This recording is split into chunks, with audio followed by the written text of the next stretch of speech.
반갑습니다. 주빌리 위클리로 다시 찾아뵙습니다. 50회까지 지난주에 저희가 멋지게 마감을 했고요.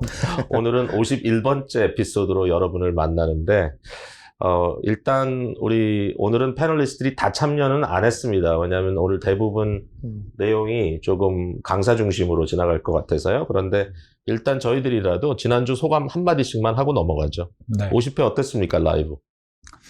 50회 진짜 저희 사실 이게 어떻게 될까 되게 조마조마하면서 준비했잖아요. 근데 되게 많은 분들 또 참석해 주시고 또 워낙 또 전화 연결하셨던 분들이 말씀들을 잘 해주셔서 굉장히 즐겁고 좋았습니다. 네. 우리 이 목사님 어땠어요? 일단 실감이 났던 것 같아요. 저희끼리 녹화해가지고 이제 한 이틀 후에 쉐어했을 때 반응을 가지고 커뮤니케이션 했었다면 실시간으로 이제 주고받고 챗도 하고 전화도 하고 그래서 굉장히 신선한 경험이었고 좀 더 라이블리했던 그 댓글 달리는 분위기가 좋더라고요. 예. 거기다가 이제 전화해가지고 직접 목소리를 듣고 뭔가 이렇게 주거니 받거니 하는 생동감? 네. 앞으로도 계속해서 좀 라이브로 하면 좋겠다라는 욕심은 있는데 매주 하자고 하실까봐 조금 걱정하긴 했는데 테크놀로지가 조금 어렵죠. 아니 네. 네. 이게 참 욕심이 한이 없습니다. 네. 어쨌든 여러분 함께 해주셔서 너무 감사하고요. 우리가 라이브를 전혀 이제 생소한 시간에 이렇게 시간을 정해가지고 여러분 초대했는데 라이브 자체에도 굉장히 많이 들어오셨고요. 네. 예상보다. 그리고 실제로 그 이후에 프로그램 시청하신 분들 숫자가 엄청 많더라고요. 그래서 이렇게 관심 가져주시니까 참 고맙다. 오늘은 더 새로운 힘을 저희가 좀 발휘해서 진행하도록 하겠습니다. 오늘은 저희가 좀 특별한 주제를 잡았습니다. 그러니까 요즘 이 코비드 팬데믹 그 이후로 해가지고 그 아시안계를 상대로 반아시안계 혐오 범죄들이 이 북미주 지역에서 상당히 눈에 띄게 지금 늘어나고 있는 상황인데요. 저희가 오늘 지금 수요일에 녹화를 하고 있는데 이제 어제 굉장히 안타까운 일이 좀 벌어졌죠. 이 아틀란타 지역에서 그 한인 여성들이 상당히 여럿이 총기에 의해서 사망하는 그런 일이 벌어졌는데 뭐 아직도 여기에 대해서는 지금 좀 수사 중이라고 하고요. 한 백인 남성이죠. 그 범죄를 저지른 사람이. 근데 이게 과연 인종에 관한 문제인가? 뭐 신문에는 뭐 racially motivated 이런 얘기가 언급은 되긴 했는데 아직은 좀 더 조사를 하고 있는데 그 8명의 동양인 여성이 살해를 당했는데 그중 7명이 한국 분이어서 상당히 좀 경각심이 지금 올라가 있는 그런 상태입니다. 꼭 뭐 어제 그 일을 맞춰서 지금 하는 건 아니고요. 저희들이 몇 주 전에 이 시간을 미리 좀 계획을 했는데 오늘은 좀 특별한 게스트를 저희들이 모셨습니다. 그 박정위 박사님이신데요. 뭐 저하고 개인적인 친분도 좀 있고요. 사실 우리가 역사를 따지면 좀 서로 입을 열고 밝히지 않아야 될 그런 역사가 좀 있어가지고 그런가요? 오늘은 그 부분은 좀 안 들어가기로 하고요. 재밌게도 우리 박 박사님과 또 사모님 이 두 분 다 저하고 대학교 동창입니다. 네. 우리 그 와이프 되시는 사모님은 이제 피아니스트인데 저하고 같은 해 졸업을 했고 우리 박 박사님 제 기억에는 그때는 대학원 과정이었지 않나? 저보다 좀 위신데 어쨌든 지금 거주지는 토론토고요. 죄송합니다. 예, 캐나다 오타와입니다. 수도고요. 제가 벌써 몇 년 전입니다만은 오타와에 그 한인교회 그 집회를 갔다가 정말 대학 이후에 처음으로 이 두 분을 뵀는데 집에 초대해 주셔서 식사도 같이 하고 굉장히 행복한 시간을 갖고 돌아왔는데 참 주님께서 주신 은혜가 크다라는 생각을 서로 많이 했습니다. 우리 교회 이제 집사님이시기도 하시고 또 그 집사회 또 대표하시는 사역도 그 당시 하고 계셨고 많이 활약하시는데 특별히 이분은 지금 그 오타와 대학교에서 그 사회학과의 개관 교수로 활동을 하시기도 하시면서 이제 주 업무는 그 캐나다 그 통계청에서 그 분석가로 지금 활동을 하시고 있습니다. 그러니까 통계학 박사님이십니다. 근데 한국에 또 이제 그 저서도 이렇게 출간하시는데 참여하시고 한 내용들을 보면 재외 한국인들에 대한 지금 현황에 대해서 상당히 많은 그런 통계 자료를 갖고 직접 글도 쓰시고 또 여러 장소에서 발표도 하시고 굉장히 저희가 웬만해서는 좀 만나기 쉽지 않은 그런 유의 일을 하시는 분이라서 제가 오늘 특별히 좀 연락을 드렸는데 감사하게도 오늘 지금 일하는 시간일 텐데 시간을 좀 내주셔서 저희들과 함께하게 되었는데요. 오늘은 일단 한번 소개를 먼저 드리고 나서 그 다음에 진행하죠. 박 박사님 환영합니다. 박정희 박사님 한번 인사하시죠. 우리 교우들께. 네, 박 목사님 아주 과분한 소개 말씀 감사드리고요. 필라델피아 기쁨의 교회 목사님들 또 성도님들 이런 기회를 통해서 이렇게 교류할 수 있게 된 것 굉장히 기쁘게 생각합니다. 영광스럽게 생각합니다. 그래서 이런 기회가 우리가 좀 어려운 시간을 겪고 있지만 그 중에서 작은 빛으로서 우리가 찾는 것이 아닌가라는 생각을 하고 또 이것이 하나님의 은혜라고 생각하며 감사드립니다. 네, 반갑습니다. 아이고, 인사 말씀도 너무 잘해주시고, 저희가 조금 전에 그 배우 안성기 씨 닮았다고, 목소리도 그렇고, 그런 이야기를 좀 했는데, 네, 헐 났습니다. 말씀하신 거 들어보니까. 예, 일단, 오늘 저희들 생각에는 우리 박사님께서 준비하신 내용들을 한번 그냥, 인터럽션 없이, 쭉 그냥 진행을 한번 하시고요. PPT도 준비하셨는데, 그리고 저희들이 이야기를 듣고, 뒷부분에 조금 서로 대화 나누는 형태로 진행하면 어떨까, 그런 생각을 좀 하네요. 우리 박사님 말씀해 주시는 것만으로도 충분히 흥미로울 것 같아서요. 일단, 지금부터 한 30분 정도, 시간을 우리 박사님께 맡겨드리겠습니다. 진행해 주시죠. 감사합니다. 예, 감사합니다. 방금 전에 말씀드렸던 것처럼 이렇게 중요한 주제를 가지고 성도님들과 함께 생각할 수 있는 기회를 가진 게 상당히 소중하다고 생각합니다. 오늘 발표를 통해서 제가 알고 있는 것을 충실히 전하고자 노력하겠지만 어떤 교훈이나 레슨을 따로 드릴 것은 없고요. 이 발표를 통해서 우리가 함께 사색하고 또 토론 나누는 시간을 가질 수 있으면 그것이 상당히 중요할 것 같습니다. 또 당장이 아니더라도 이 문제에 대해서 이제 우리가 관심을 좀 더 높이고 이에 대해서 고민하고 또 할 수 있는 일이 무엇일까 생각할 수 있는 계기가 된다면은 굉장히 유익한 기회가 되리라고 생각합니다. 오늘 발표의 제목은 제가 좀 약간 너무 거창하게 쓴 것 같아요. America's Original Sin, Hate and Racism 이렇게 했는데 사실 우리는 예수를 믿으면서 사랑을 얘기하는데 지금 hate, 이 미워하는 그런 범죄가 자꾸 일어나고 있다는 것 자체가 상당히 죄스러운 일인 것은 분명한 것 같습니다. 그래서 좀 제목이 좀 거창해졌고요. 물론 이 America's Original Sin 이것은 여러분 잘 아시다시피 소저너 매거진을 하시는 짐 월리스 목사님의 저서의 제목이기도 합니다. 제가 카피라이트를 좀 범한 것이 아니기를 그렇게 바랍니다. 예, 다음 내려갈까요? 예, 그러면 먼저 우리가 지금 이 증오 범죄에 대해서 얘기를 해나가려고 하니까 이 증오 범죄의 의미가 무엇인지에 대해서 좀 확실히 해두고 넘어가는 것이 좋을 것 같습니다. 여러 가지 범죄가 있습니다만은 이 헤이트 크라임의 경우에는 어떤 특정한 사람에 대해서 범죄 행위를 하는데 그것이 협박이나 이제 상해를 입히거나 또 공포감을 조성하는 그런 범죄가 되겠는데 중요한 점은 그 특정한 개인의 어떤 행동 때문에 일어나는 그런 범죄가 아니라 그 피해자 되는 사람이 속한 그 집단의 근거에서 일어나는 범죄라는 점이죠. 그러니까 무슨 어떤 사람이 잘못해서 그 사람에게 폭행을 하거나 욕을 하거나 협박을 하는 것이 아니라 단순히 저 사람 한국 사람이니까 공격하고 한국 사람이니까 협박하고 이렇게 되는 것이죠.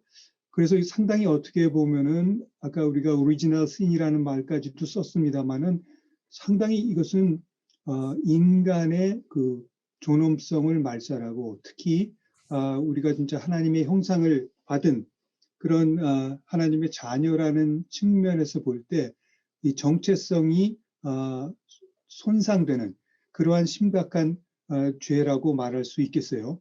그리고 그러니까 이제 헤이트 크라임이 다른 크라임과 이 증오 범죄가 다른 범죄와 구별되는 근거는 그 동기에 있다고 볼 수가 있겠죠. 그러니까 다른 집단에 대한 증오를 근거로 해서 이루어지는 범죄 행위 이렇게 말할 수 있겠는데 그 증오가 범죄로 나타나는 그 현상이 어떤 경우에는 이제 물리적인 힘이 될 수도 있겠죠. 물리적인 이 폭력 그리고 사람에게 이루어질 수도 있고 또 집단에게 이루어질 수도 있고 또 재산에게 이루어질 수도 있습니다. 예를 들어서 뭐 그런 일이 일어나면 안 되겠습니다만은 뭐 한인교회에 어떤 사람들이 와서 이상한 밴들리즘 해서 뭐 낙서를 써놨다던가 뭐 하는 경우 그런 경우도 이제 헤이트 크라임의 범주에 들어간다 이렇게 볼 수 있겠습니다. 그래서 헤이트 크라임의 의미는 그런 것이 되겠고요. 그럼 다음에는 조금 더 이제 구체적으로 통계적인 자료를 보면서 말씀드리도록 하겠습니다. 이것은 사실은 이 구체적인 통계를 찾기가 상당히 쉽지는 않은데요. 이것은 COVID-19 일어나기 전에 프리-COVID 시절에 이 통계가 되겠습니다. 그래서 이 특정한 차트는 DC, 워싱턴 DC에 해당되는 내용인데요. 이게 헤이트 크라임이 2012년부터 2018년까지 어떻게 그 증감의 추세를 보였는가라는 것을 아주 간단하게 요약해서 보여주고 있는 차트입니다. 보시다시피 전체적으로 2016년, 2018년 이르는 기간 동안에 그 헤이트 크라임이 굉장히 많이 늘어났고요.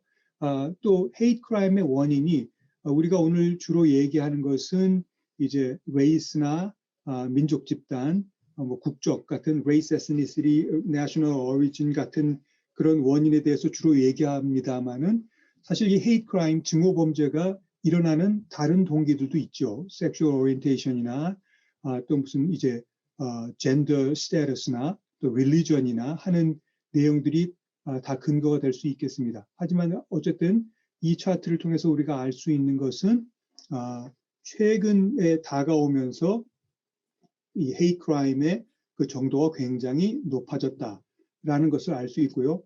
동시에 우리가 느낄 수 있는 것은 이 헤이트 크라임이라고 하는 것이 늘 존재하지만 어떤 사회적인 상황이나 조건, 역사적인 배경에 따라서 그 증감이 발생하는구나.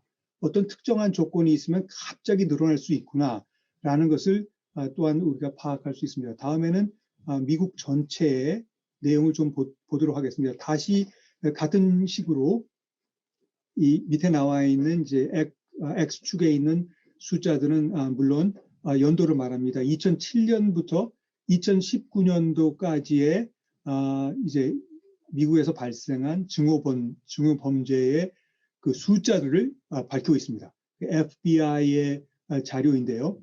2007년, 8년 굉장히 많은 숫자의 증오 범죄가 있었다가 상당히 그 숫자가 많이 줄어들었었는데요. 2012년, 13년, 14년 계속 줄어들었었는데 그 이후에 다시 늘어나고 2016년 이후에 이제 7,000건이 넘는 숫자로 다시 늘어나는 그런 추세를 우리가 여기서 볼 수 있습니다.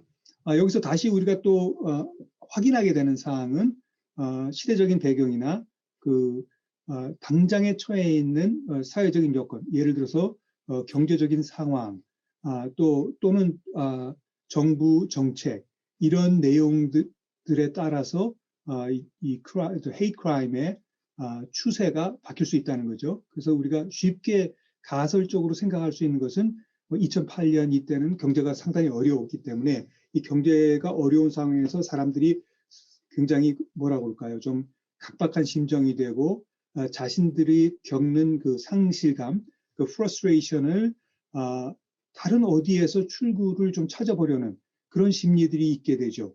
그래서 그랬을 경우에 헤이트 크라임이 늘어난 것이 아닌가 그런 식의 해석을 우리가 할 수 있고요.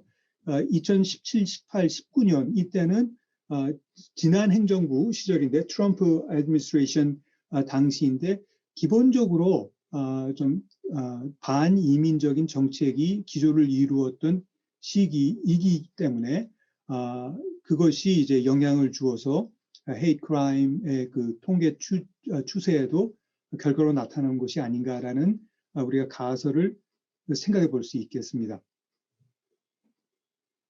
그리고 이제 다음은 지금 제가 보여드린 것과 같은 그렇게 좀 뭐라고 그럴까요? 그 객관적이거나 엄밀한 통계 수치를 우리가 아직은 갖지 못하고 있습니다. 코비드-19 이후에 발생한 anti-Asian attacks에 대해서는 FBI라든가 뭐 C라든가 폴리스의 통계는 아직 준비가 안 된 상태이고요. 그런데 우리가 실제적으로 느끼고 있는 그런 자료들이 많이 있죠. 그래서 여기서 지금 우리가 사용하고 있는 것은 이제 민간 단체에서 Stop AAPI Hate이라는 이제 캠페인을 벌이고 있는데 샌프란시스코의 러셀 정이란 분이 리더가 돼서 전국적으로 아주 활발하게 활동하고 있습니다. 그래서 이런 그 자체적으로 이제 형성된 시민단체의 그 보고서에 따르면은 3,000건 이상의 그 반아시안계 공격 사건이 작년도 3월 이후에 코비드-19 이후에 발생했다고 합니다. 그럼 3,000건 이상이라고 그러면은 그 숫자가 얼마나 많은 것일까요? 그것은 우리가 단순하게 이렇게 판단하기가 쉽지 않은데 보통 그 전에는 한 100여 건이었다고 그래요. 100여 건이었던 그 반아시아계의 그 공격이 3,000건 이상이 됐으니까 한 30배 이상이 증가한 것이죠. 그래서 놀라울 정도로 아시아계에 대한 증오범죄에 가까운 행위, 증오범죄로 의심되는 사건, 이런 것들이 폭증하고 있는 그런 상황이다라는 것을 우리가 알 수 있습니다.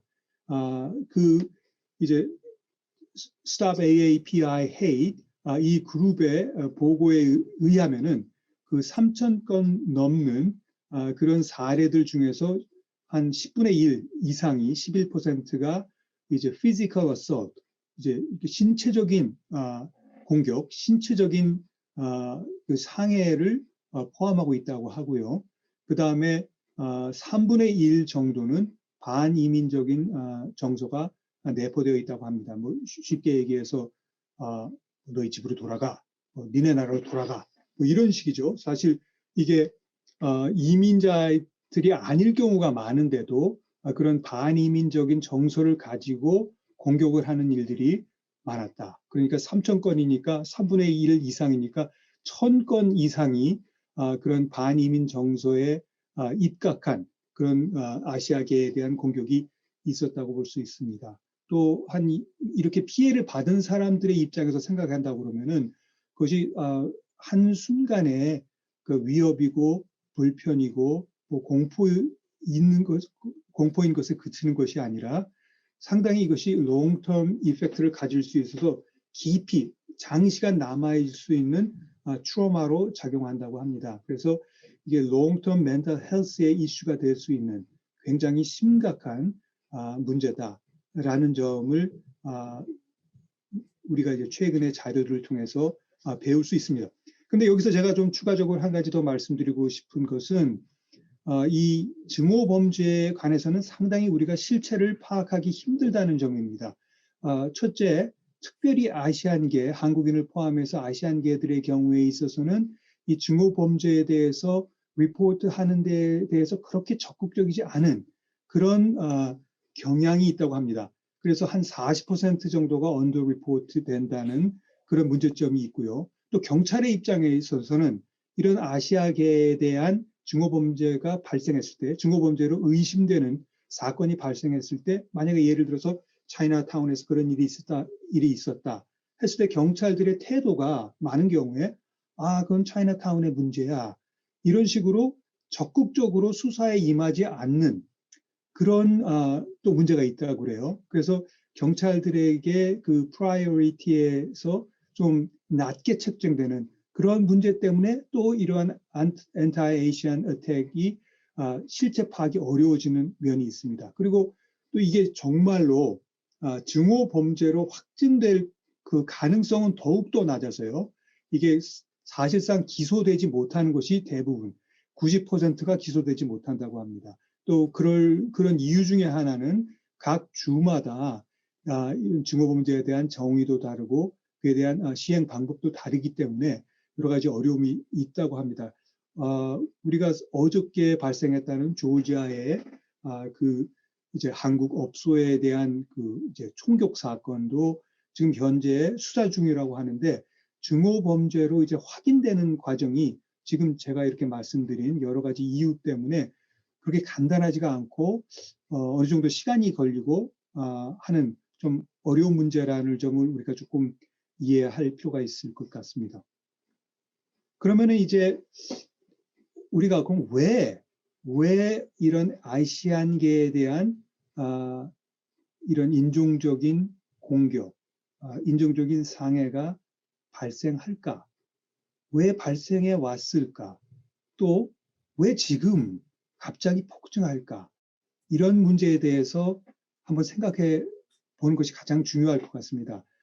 거기에는 underlying cause, 좀 기저적인, 좀 근본적인 원인이 있을 수 있고요. 그 다음에 또 직접적인 immediate and cause가 있을 수 있겠습니다. 마치 우리가 사망진단서에 underlying cause와 immediate cause를 기수로 하는 것처럼 우리가 겪고 있는 이런 아시아계에 대한 공격에 있어서도 좀 근본적인 이유, 또 직접적인 이유를 함께 파악해 볼 필요가 있고 그러한 파악을 바탕으로 해서 우리가 이제 대처 방안이나 뭐 극복할 수 있는 그런 비전을 갖는다고 하는 것도 이러한 이해 위에서 발생할 수 있다. 이해 위에서만 일어날 수 있다고 생각합니다. 제일 처음 생각할 수 있는 것은 우리 아시아계, 아시아 이민, Asian descent, 그러니까 이민자가 아니더라도 뭐 이민 3세라고 해도 이게 우리 아시안계로서의 그 모습을 갖고 있는 우리들, 한국인을 포함해서요. 우리들의 경우에는 이 미국 사회, 북미 사회에서 정말 영원한 stranger, 영원한 이방인, 영원한 국외자로서의 이미지가 있다는 것이죠. 여러분 잘 아시겠지만 일본계 이제 역사학자 로날드 터가키 교수란 분이 이제 인종관계에 대한 훌륭한 저서들을 많이 쓰고 우리가 교과서로 배우고 했죠. 그래서 그런 책들을 보면은 예를 들어서 Strangers from a Different Shore 그런 이제 책을 보면은 이제 그 타가키 교수가 자기 본인의 경험을 얘기하기도 하죠. 그래서 어디에 도착해서 공항에서 택시를 타고 이제 목적지를 향하는데 그럴 때 이제 타가키 교수가 어디로 갑시다 그렇게 얘기하면 운전기사가 깜짝 놀라가지고 영어를 그렇게 잘하는데 당신 영어 어디서 배웠어요? 이렇게 질문한다는 거예요. 그 사람 뭐 이민 3세인데 어떻게 보면은 그건 칭찬도 아니죠. 언어를 영어밖에 못하는 사람한테 영어 왜 그렇게 잘해요? 이렇게 물어보면 사실 그 칭찬이 될 수 없잖아요. 그래서 그 이후에 영어를 모국어로 하는 사람인데 그 영어를 모국어로 하는 미국 사람에게 당신 미국말 어떻게 그렇게 잘해? 이렇게 물어봤을 때 갖게 되는 그 두 사람 대화가 이제 끊기고 그 어색한 분위기. 어쩌면 우리 아시아계 사람들은 그 어색한 분위기 속에서 계속 살고 있는지도 모릅니다. 영원한 국외자로서의 그 스테러스라고도 말할 수 있겠죠. 그래서 그러한 관념, 또 스테레오타입, 그런 것들이 오랜 시간 지속되어져 왔고 또 역사적인 순간에 Chinese Exclusion Act라든가 Japanese Internment Camp라든가 그런 역사적인 순간을 통해서 굉장히 직접적으로 스트레인저로서의 그 처분을 당했던 역사가 있죠. 또 그렇게 역사적으로 눈에 드러나게 커미션적으로 나타난 역사적인 과오가 미국에 있었을 뿐만 아니라 어떤 경우에는 의도적으로 역사에서 기술되지 않는 커미션이 아닌 어미션을 통한 차별도 있었다고 보죠. 그러면 우리가 예를 들어서 아시아계 사람들이 2차 대전 때 참전해서 상당히 혁혁한 수훈을 세우고 미국을 위해서 싸웠던 일들, 자기 나라를 위해서 싸웠던 일들, 이런 것은 역사에서 그렇게 두드러지지 않고 많은 사람들이 알지 못합니다. 또 아시아계라고 하면 언제나 백인들의 일자리를 빼앗는 사람들, 이민 와가지고 우리의 경제를 어렵게 하는 사람들, 이런 오해가 많은데 그 아시아계 사람들이 그 백인들과 연대하고 히스패닉들과 연계해서 노동운동을 벌이고 노동자의 권익을 위해서 싸웠던 일들, 그런 일들은 역사에 있지만 그렇게 눈에 띄지 않습니다. 그런 invisibility가 더 이 우리 아시아 사람들을, 아시아 후손들, 아시아 이민들을 이 북미 땅에서 strange로 만들고 strange로 만들어져서 저 사람들은 우리가 달라. 그런 관념이 생기면은 바로 그것이 separation이나 segregation으로 이어질 수 있고 그것이 바로 차별의 근거가 되겠죠. 그래서 우리가 갖고 있는 역사적인 굉장히 오랜 시간 동안 이제 결과된 이런 스트레인저적인 그 위상, 그것이 오늘날 발생하고 있는 증오범죄의 근본적인 원인 중에 하나이겠다라는 생각이 들고요. 그 다음에 이제 개인들 간에 일단은 퍼스널 바이어스가 있죠. 이것은 모르겠어요. 우리 DNA 안에 있는지도 모릅니다. 이게 우리 집단과 다른 집단을 이제 경쟁하고 우리 집단끼리 단결하고 다른 집단을 배척하고 이런 것은 어떻게 보면 인간의 본능 위에 있다고도 볼 수 있는데 그와 같은 바이어스가 이제 문제가 되는 것은 보다 더 제도적인 레이시즘, 제도적인 인종주의, 제도적인 차별과 만났을 때 증폭된다는 점이죠. 그래서 어떤 의미에서 반이민적인 정책이 채택되는 순간 개인들이 갖고 있던 다른 인종, 다른 민족에 대한 바이어스가 괜찮다고 허락되는 그런 면이 있는 거죠. 당신 그런 마음 가져도 괜찮아. 그게 정상이야. 그런 말 해도 돼. 라는 거죠. 그래서 만일에 또 리더십에서 국가의 지도자가 대통령이 뭐 상원의원이 주지사가 이런 시장이 이런 사람들이 공공연하게 바이어스에 입각한 언사를 한다 그러면은 그 순간 그 비슷한 바이어스를 갖고 있는 사람들은 일종의 라이센스를 얻은 거예요. 저 사람도 저렇게 얘기하니까 나도 해도 괜찮겠다.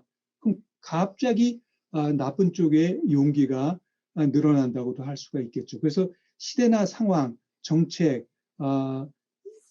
지도력 이런 것들에 따라서 바뀌어지는 이 공중의 그 sentiment, 공중의 그 정서, 그 정서가 어떻게 달라지냐에 따라서 인종범죄 또 이제 증오범죄의 추세가 결과적으로 나타난다라고 볼 수 있겠습니다. 그 다음에 보다 더 직접적인 원인은 지금 우리가 COVID-19을 얘기하고 있잖아요. 그럼 이 팬데믹이 어떻게 연결되었냐? 팬데믹이 어떻게 증오범죄의 증가로 연결되었는가 하는 것을 우리가 좀 심각하게 생각해야 되겠는데 이 점에 대해서는 우리가 뭐 수잔 손택 같은 학자로부터 배울 수 있습니다만은 어떻게 보면 그 팬데믹이라고 하는 그 건강의 문제, 질병의 문제 그 자체보다도 그 질병의 문제가 야기한 은유의 문제가 아닌가 그런 생각을 우리가 좀 해보게 됩니다. 우리가 팬데믹이라고 하는 것이 굉장히 위협적이다. 굉장히 위협적이기 때문에 우리는 이것을 빨리 해결해야 된다. 마치 전쟁을 하듯이, 마치 우리가 군대를 동원해서 싸워야 하듯이 팬데믹을 적으로 규정하는 거죠.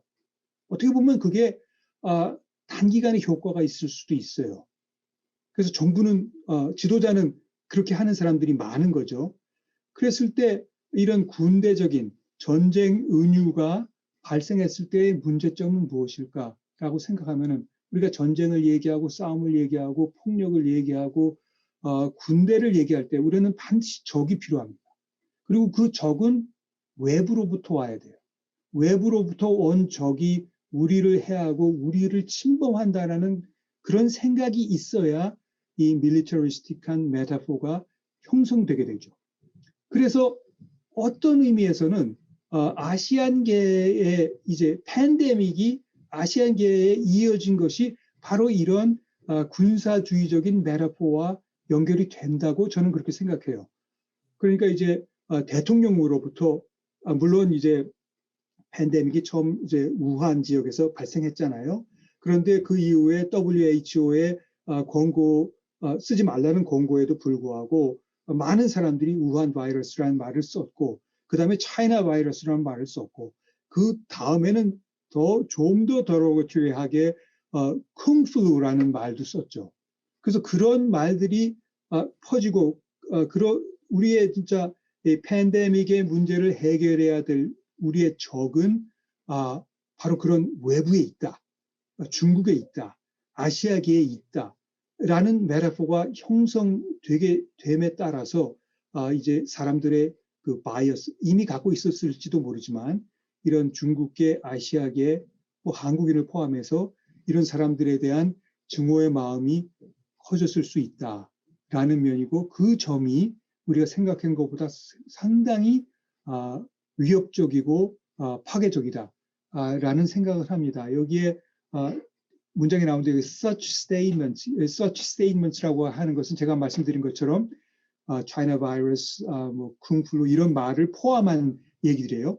그런 얘기들이 have stoked unfounded fears and perpetuated stigma about Asian Americans and Pacific Islanders and have contributed to increasing rates of bullying, harassment, and hate crimes against AAPI persons.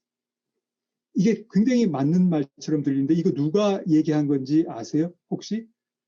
이 얘기는 현 대통령 조 바이든이 최근 연설에서 한 얘기입니다. 그래서 이제는 어떻게 보면은 밀리터리스틱 메타포에 대한 문제점을 미국 사회가 깨닫고 있는 단계가 아닌가 그런 생각을 합니다. 어쨌든 지금 말씀드린 이러한 요건들 때문에 팬데믹의 시기를 겪으면서 우리는 이제 아시아계에 대한 증오 범죄라는 어떻게 보면 엉뚱한 결과를 겪고 있다.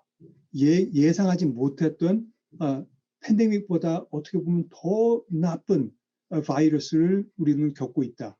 이렇게 말씀드릴 수 있을 것 같습니다. 그래서 그와 같은 이제 그 메타포 속에 있는 사회, 밀리터리스틱 메타포 속에 있는 사회, 결과적으로 아시아계들이 위협을 받아야 되는 그런 환경에 있게 되니까 이 자료는 우리 캐나다에서 제가 일하는 스태티스틱스 캐나다에서 최근에 조사한 자료인데 제가 특별히 인용하고 싶은 것은 한국계들을 따로 이렇게 포함해서 보여주기 때문에 상당히 유용하다고 생각합니다. 그래서 이것은 주로 이제 본인들이 느끼는 거예요. perception에 관한 문제인데 얼마나 harassment나 이런 인종적인 공격이 발생하는가에 대한 인지를 말하고 있습니다.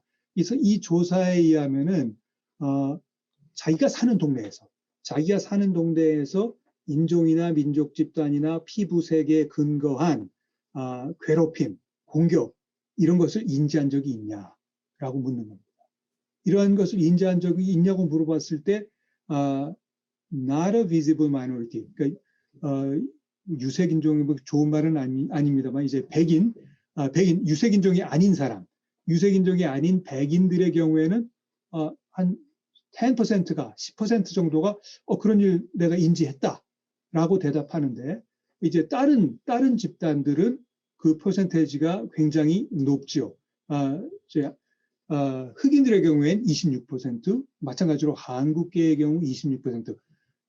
네 사람 중에 한 사람 이상이 자기 동네에서 이런 harassment나 어택을 인지했다는 거예요. 굉장히 놀라운 숫자라고 저는 생각합니다. 두 번째 차트는 그러면은 이런 그 harassment가 코비드 이후에 늘어난 거냐, 늘어났다고 인지하느냐라고 물어본 질문이에요.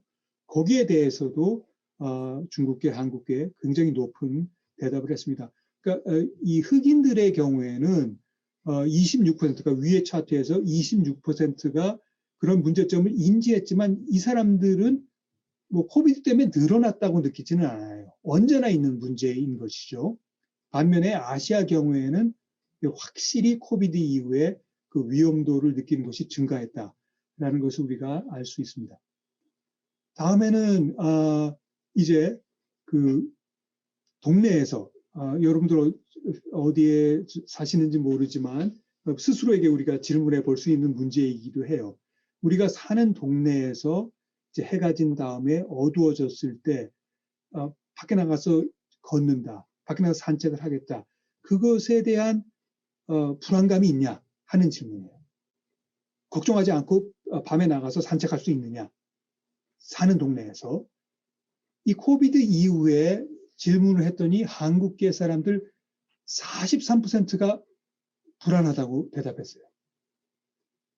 필리핀 사람들은 38%, 중국 사람들 30% 굉장히 높습니다만은 유독 한국계가 43%라는 이런 놀라운 퍼센티지를 보이고 있어요. 그러니까 여기서 우리가 뭐 왜 한국계가 높은지 그거는 조금 더 공부해야 될 문제인데 어쨌든 코비드 이후에 아시아계 사람들, 한국 사람은 절대 예외가 아닌 것이고 어떤 경우에는 더 심하게 불안을 느끼고 있고 좀 위협을 받고 있다라는 것을 우리가 확인할 수 있습니다.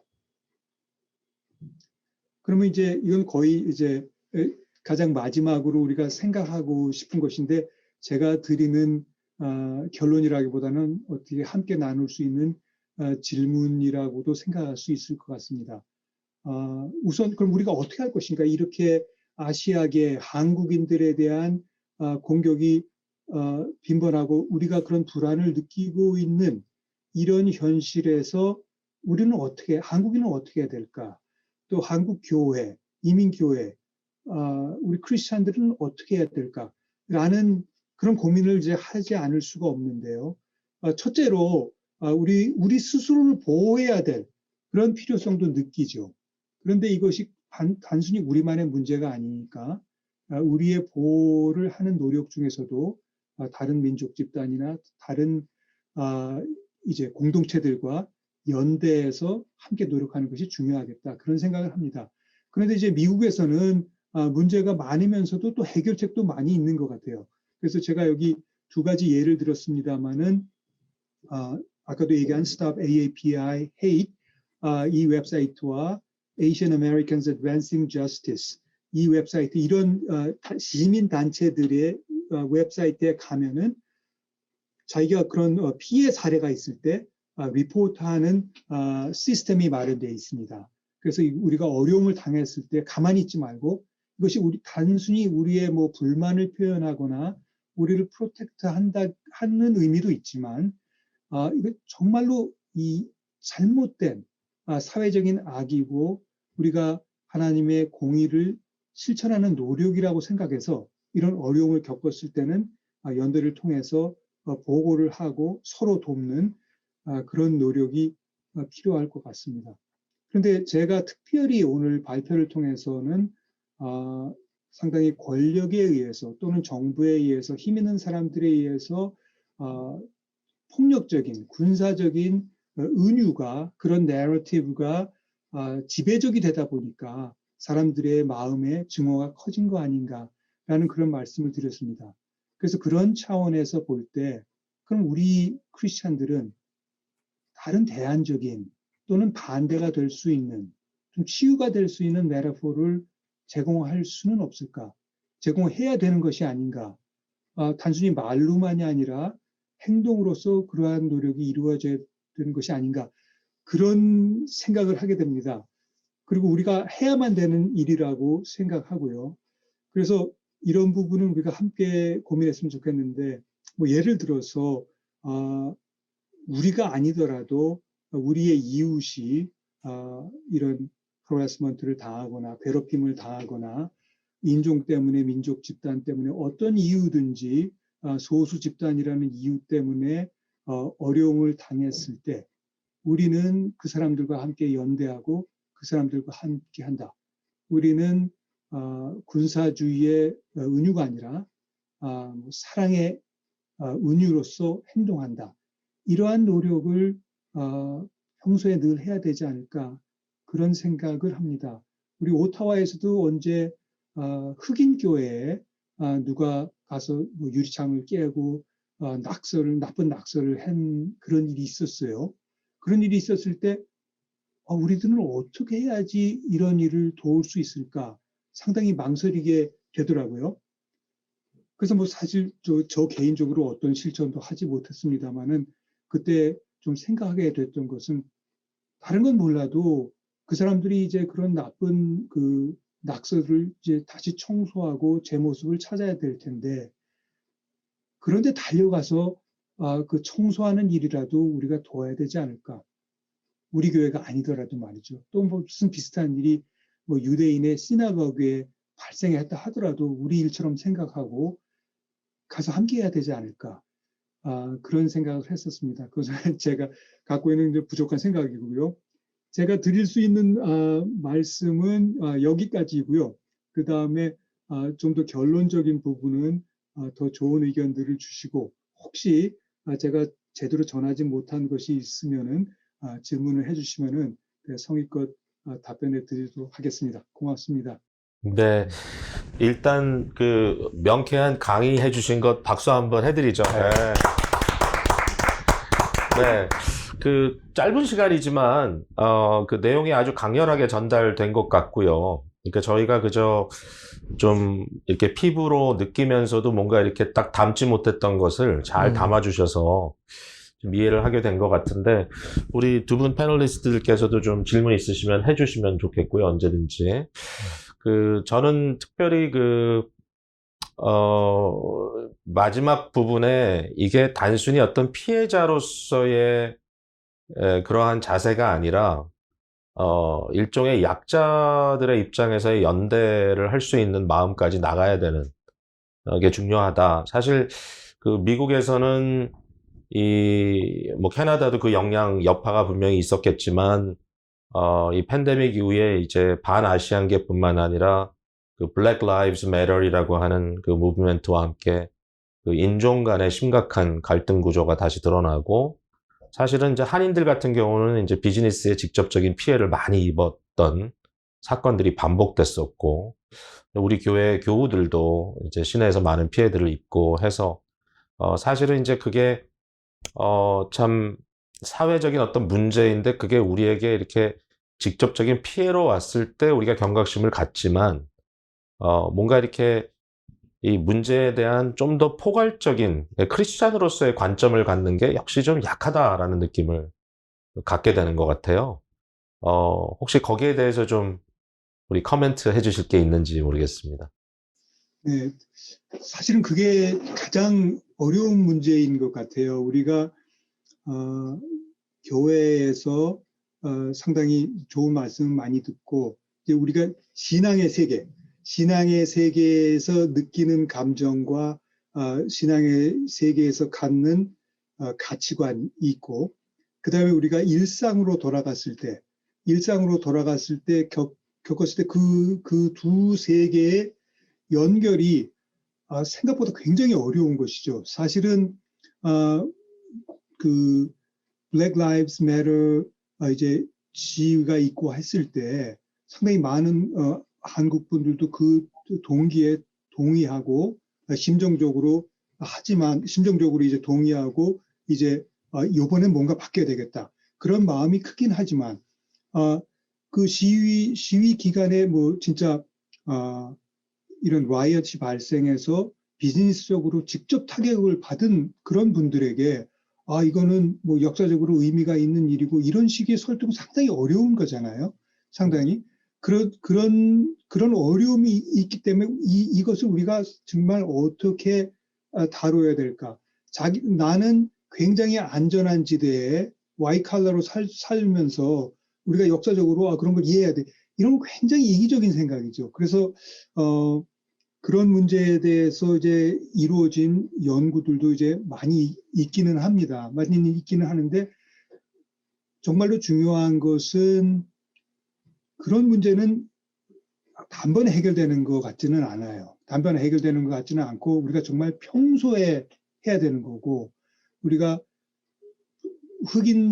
흑인이나 다른 민족 집단이나 다른 소수 집단이나 또는 어느 누구라도 우리가 이제 특히 이민교회 상황에서 우리는 이민교회니까 우리끼리 이런 것을 많이 극복하고 저기 필라델피아 이제 기쁨의 교회는 전혀 그렇지 않은 교회라고 제가 알고 있지만 이제 일반적으로 얘기했을 때 이제 이민교회의 그런 한계를 우리가 빨리 극복하고 우리가 좀 뭐 언어적인 장벽도 있고 하지만 평소 때부터 작은 일이라도 함께하고 우리가 정말로 우리 교회는 예산도 작고 하지만 이런 인종평화나 또는 뭐 이런 불평등의 해소나 그것을 위해서 조그만 일이라도 오래 하자. 그런 생각을 갖고 계획을 세우고 이런 것이 중요할 것 같아요. 우리가 대번에 어떤 해결을 하는 것은 불가능하다고 생각합니다.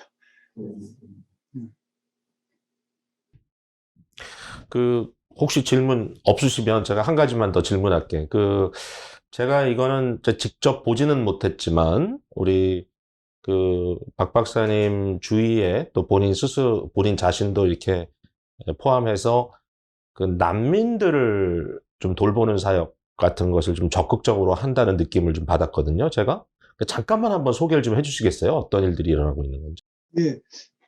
난민 사역은 우리도 굉장히 이제, 이 능력의 한계가 많지만, 할 수 있는 만큼 하려고 이제 노력해 왔는데, 그것은 캐나다와 미국 상황이 조금 다릅니다. 그러니까 캐나다는 어떤 의미에서 굉장히 난민 사역에 대한 역사도 깊고 경험도 많고 상당히 이제 이렇게 많이 이제 권면되는 그런 분위기예요. 그런 분위기고 이 난민을 받아들이는 그런 빈도도 이제 인구 대비로 보면 미국보다 훨씬 높고요. 그래서 우리가 아랍 스프링 이후에 이제 시리아 전쟁 나고 시리아 난민들의 어려움이 굉장히 많았잖아요. 굉장히 많았을 때 우리 교회에서도 좀 막연하지만 우리도 난민을 좀 도운 일을 하자. 그런 의견들이 모아졌어요. 그런 의견들이 모아졌는데 우리가 할 수 있는 게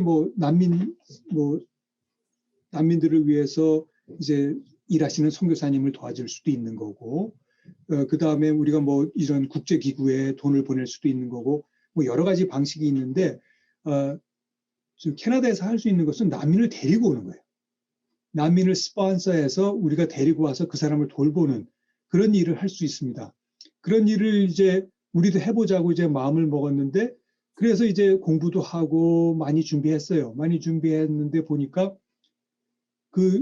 캐나다의 교회들 이제 많이들 이제 노인들만 남고 그 애들이 많이 이제 쇠락했다고들 얘기하잖아요. 그런데 보니까 그 몇 명 안 되는 교회들이 그 일을 그렇게들 열심히 하고 있어요.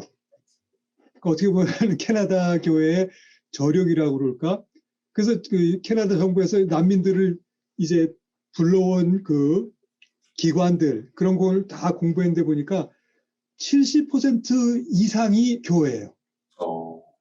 근데 그 사람들은 이제 교회가 이제 힘이 많이 없으니까 꼭 직접 안 하는 거예요. 직접 안 하더라도 다른 사람들 이제 끌어들여서 같이 하고 동역하고 무슨 누가 해도 상관은 없으니까 선한 일을 하는 데 있어서 어떤 의미에서는 뭐라 그럴까요? 좀 참여의 정의라고 할까? 그런 것을 이제 실천하는 거죠. 그래서 우리도 캐나다 연합교회에 동역을 해서 이제 난민 가족을 모셔왔습니다. 그래서 상당히 모르는 상황이었지만 난민 가정을 데리고 와서 그 가정을 1년 동안 1년 동안 이제 서포트하고 1년 후에 이제 자립하는 걸 돕고 하는 일을 했고 그 이후에도 이제 비슷한 사역을 계속했어요. 그리고 지금 요새 코비드 때문에 좀 시간이 지체되고 있는데 또 한 가정이 지금 오기로 되어 있습니다.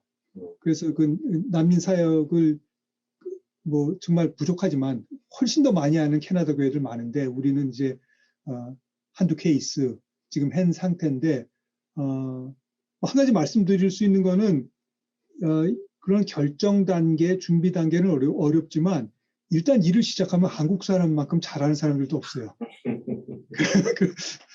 그래서 저기 뭐 큰 실수하지 않고 그 스폰서십을 했고 그 가정 이제 우리가 그분들이 온 지가 4년이 돼서 이제 다 우리가 돕는 일은 졸업했지만 지금도 이제 친교를 하고 가끔 가서 만나고 하는데 뭐 캐나다 이제 영주권자로서 행복하게 살고 계시니까 그 마음의 기쁨이 크죠. 네.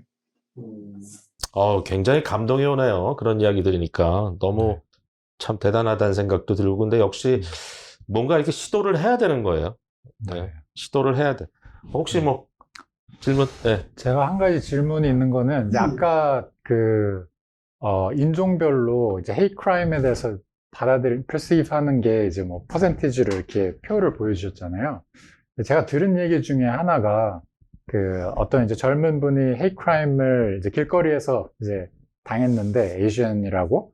근데 이제 집에 가서 그 얘기를 이제 어머니께 얘기를 했더니 이제 이걸 빨리 이제 뭐 경찰에도 리포트하고 이렇게 해야겠다라고 얘기를 했더니 이제 어머니의 반응은 어머니가 이제 이민 1세대인 건데 왜 일을 키우려고 하느냐 이거는 그냥 우리가 견뎌내야 되는 삶의 일부고 너가 직접적으로 뭐 재산적인 피해를 입거나 뭐 그런 게 아니면 그냥 묻어두고 넘어가라 왜 일 벌리지 말라 뭐 이런 이제 말하자면 조언을 듣고 좀 충격을 받았던 이제 그러니까 이런 일을 통해서 제가 느낀 건 이 세대 간에도 어떤 본인들이 겪은 이민사회 삶이 또 다르기 때문에 헤이트 크라임에 대해서도 느끼는 게 좀 다른 것 같아요. 근데 그런 세대별 연구 같은 게 좀 진행이 되는 게 있나요, 혹시? 이제 뭐 제가 딱 집어서 지금 말씀드릴 수는 없지만 그런 연구들은 이제 많이 있죠. 많이 있고 정말로 이 세대별로 있는 그 차이, 그건 굉장히 커요. 굉장히 크고 어떤 의미에서 이제 아까 제가 뭐 국외자적인 느낌을 많이 받는다, 아시안계가 그런 말씀을 드렸고 또 어떤 의미에서 한국 사람의 경우에 우리가 또 우리끼리 비교하잖아요. 뭐 일본계와 중국계 뭐 이렇게 비교할 때 우리들은 좀 많이 어려워. 한국계는 어려워. 이민의 역사가 짧아서 뭐 이런 얘기 많이 하잖아요. 이민의 역사가 짧아서 우리는 뭐 상원의원도 없고 뭐 이제 그런 얘기들 많이 하잖아요. 그 이민의 역사가 짧다는 얘기가 뭐냐면은 이민의 역사가 길다고 해도 뭐 옛날에 오신 분들이 아직까지 생존을 하시는 건 아니잖아요. 그런데 이민의 역사가 짧다는 얘기는 다른 말로 얘기하면은 새로 이민 오신 분의 퍼센테이지가 높다는 거예요. 달리 얘기하면. 그러니까 지금 아까 말씀하신 그 부모님, 어머님 같은 경우는 이제 1세대신 거죠. 한국에서 오셔서 어떻게 보면은 여기서 생존이 가장 중요한 것이고 그 사이에 발생하는 어떤 문제에 대해서는 어떻게 보면은 좀 각오가 돼 있는 면도 있지만 정말 문제가 더 커질 거에 대한 두려움 그 자체가 이제 더 큰 거죠. 그래서 사실은 뭐 이제 그 자녀가 그런 일을 당한 것이 얼마나 가슴 아프겠어요. 하지만 또 한편으로는 그런 것이 더 큰 문제에 대해서 더 큰 해를 당할까봐 거기에 대한 두려움, 또 한편으로는 제도를 믿지 못하는 그 마음, 그런 것이 다 복합적으로 작용하고 있다고 생각합니다. 그래서 그런 면에서 사실 우리 그런 공격을 당하고 피해를 당했을 때 한 개인은 약할 수밖에 없어요. 그래서 그 문제를 우리가 좀 어떻게 공동체적으로 대응할 수 있는 방안이 필요하지 않나 생각해요. 그래서 그런 문제 당했을 때 부모님에게 말하는 것도 좋지만 교회에 와서 얘기를 하면은 교회에서 그런 문제에 대해서는 우리가 이렇게 대처합시다. 여기에 연락합시다. 물론 이제 개인의 의견을 존중하지만 그런 면도 필요하지 않을까 이런 생각합니다. 네, 저도 코멘트 겸 질문이 있긴 한데요. 지금 말씀해 주시는 부분들이 지금 나타나는 현상들에 대해서 이제 통계적으로 또 여러 가지 분석을 굉장히 잘 해주신 것 같은데, 마이너리티인데 또 마이너리티들을 이렇게 또 혐오하는 그런 부분도 좀 많이 보이는 것 같아요. 예를 들어서 한국인들은 또 중국인들을 또 혐오한다든지, 특별히 이제 이민자들은 그것을 직접 겪다 보니까 더 공감할 수 있는 상황들이 많을 수 있지만, 이제 한국 본국에 사시는 분들은 또 이제 동남아시아 또는 그 아시안계를 또 혐오하는 그런 혐오가 증폭된다고 할까요? 좀 그런 전염된다고 할까요? 그런 느낌들이 없잖아 있는데요. 그리고 실제로 저희 이민자들의 그런 비즈니스 현장이나 이런 데를 가보면 또 이제 저 스페니쉬 분들하고도 같이 일을 하시고 또 여러 이제 분들하고도 많이 이렇게 일을 하시는 부분들이 있는데 그런 가운데서 좀 이게 좀 교회 차원에서 또는 시스템 차원에서 거대하게 바라봐야 할, 거시적으로 바라봐야 할 부분들도 있지만 삶의 현장 가운데 조금 아까 말한 1세대적인 그런 마인드, 지금 서바이벌이 더 중요하기 때문에 다른 것들을 이렇게 생각할 겨를이 없었던 그런 부분이 보다는 조금 마음을 넓히고 시각을 넓히고 좀 더 받아들이고 이렇게 하는 부분들이 개개인별로도 필요하다는 생각이 많이 드는데요. 한인들이 또 다른 민족들을 또 이렇게 그렇게 바라보는 또는 그런 행동을 하는 그런 부분들에 대해서는 좀 어떻게 생각하시는지 또. 그래서 우리 그런 얘기들 많이 하죠. 우리는 단일 민족이라서 그런 경향이 더 세다고. 그런 면이 있는데 제가 아까 말씀드린 것처럼 이제 인그룹, 아웃그룹 이 구별하는 거 그것은 어떻게 보면 거의 본능적이라고 할 수 있어요. 우리가 그러니까 뭐 근데 이제 또 중요한 인간 본능은 또 그렇게 다른 사람들이 힘을 합칠 수도 있다는 거죠. 그래서 우리가 이제 이게 좋은 예가 될지 모르겠습니다만 코비드라는 어려운 일을 겪어서 우리가 괴롭지만 그것 때문에 우리가 이렇게 줌으로 이렇게 만나잖아요. 그런 식의 그런 식의 게 있잖아요. 그래서 지금 헤이트 크라임이라는 게 늘어나서 굉장히 우리가 억울한 일을 당하지만 그것 때문에 아까 얘기한 그 이제 Stop Hate Asian Americans and Pacific Islanders 같은 연합체가 발생하니까 어떤 의미에서는 우리가 새롭게 이거 우리만의 문제가 아니고 다른 민족들의 문제이기도 하고 우리가 같은 문제를 겪고 있고 이걸 해결하려면 우리가 힘을 합쳐야 되겠고 이게 합치는 게 가능하구나 라는 것을 배울 수 있는 그런 계기이기도 한 것 같아요. 그렇기 때문에 사실은 그러니까 우리가 많은 바이어스나 이제 그 뭐 혐오하는 마음이라던가 편견, 고정관념 이런 게 경험의 부족, 또 경험이 있다고 하더라도 굉장히 피상적인 경험만 있기 때문에 발생하는 거잖아요. 그래서 그런 면에서 우리가 지금 어려움 겪지만 여기에 조금 더 우리가 더 적극적이 되면은 어떤 공동체적인 학습을 하게 되는 것이고 한 번 이런 경험을 하면은 그 다음번에는 전과는 또 다른 차원이 되는 것이고 물론 하루아침에 어떤 해결을 이룰 수는 없지만 그런 진보가 이루어질 수 있지 않을까. 다시 얘기합니다마는 그 교회가 중심이 돼서 그런 기능을 말씀해주고 우리가 다른 민족이나 다른 집단에 대해서도 이해를 하자.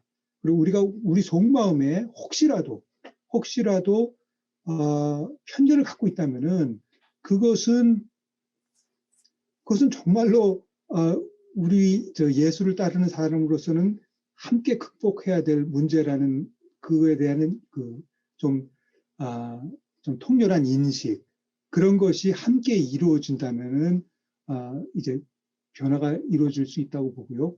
그런 것이 이루어지기에 가장 좋은 이 맥락이 될 수 있는 것이 신앙 공동체라고 생각합니다.